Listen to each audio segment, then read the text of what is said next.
जय मसी। आज 19 नोभेम्बर 2020 तदनुसार 4 मक्सिर 2077 बिहिबार। आज हामी माथिल्लो कोठाबाट हेर्नेछौँ। आजको शीर्षक छ केही नयाँ। आज हामी परमेश्वरको वचन पहिलो पत्रुस 4को 12 देखि 19 सम्म पाठ गर्नेछौँ।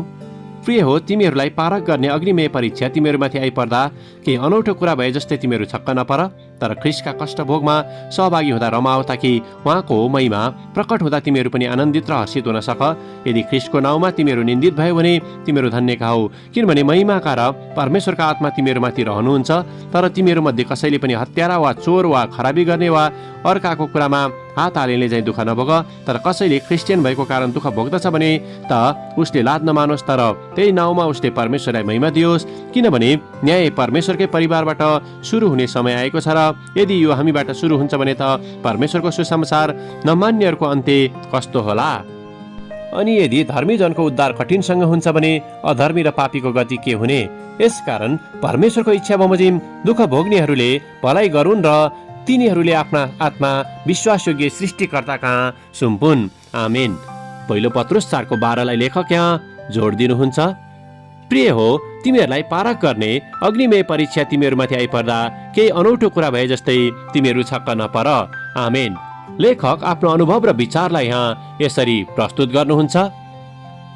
करिब 2000 वर्ष अघिको हामी एउटा यस्तो कथा पाउँछौँ जसमा एकजना भान्सेले एउटा रात केही भोजन तयार गरिरहेको थियो। जब उसले भान्साका केही सामग्रीहरू मिसाएर केही कुरा बनाउने प्रक्रियामा थियो, तब एक्कासी त्यहाँ ठुलो विस्फोटन हुन गयो र अन्जानमै त्यहाँ पटकाको आविष्कार हुन गएको थियो। त्यसरी नै मैले कल्पना नगरेका सङ्घर्षहरूद्वारा आफ्नो जीवनमा मैले नयाँ कुराको आविष्कार भएको अनुभव धेरैचोटि गरेको छु।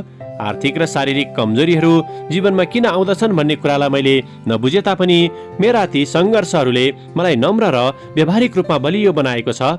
ती कुराहरूले मलाई परमेश्वरको प्रेमिलो कार्यहरू देख्नको निम्ति सहायता गरेको छ, जसबाट पटक पटक मैले सान्त्वना र आशा प्राप्त गर्न सकेको छु। यसबाट मैले समस्याका घडीहरूमा आफैलाई परमेश्वरको सामु समर्पण गर्न सिकेको छु, जसको बदला उहाँले मलाई आवश्यक मार्गनिर्देशन दिनुभएको छ। हाम्रो जीवनमा भएका सङ्घर्षपूर्ण अवस्थाहरूबाट हामीलाई कसरी हुर्काउने भन्ने अवस्थाहरूबारे परमेश्वरलाई राम्रोसँग थाहा छ।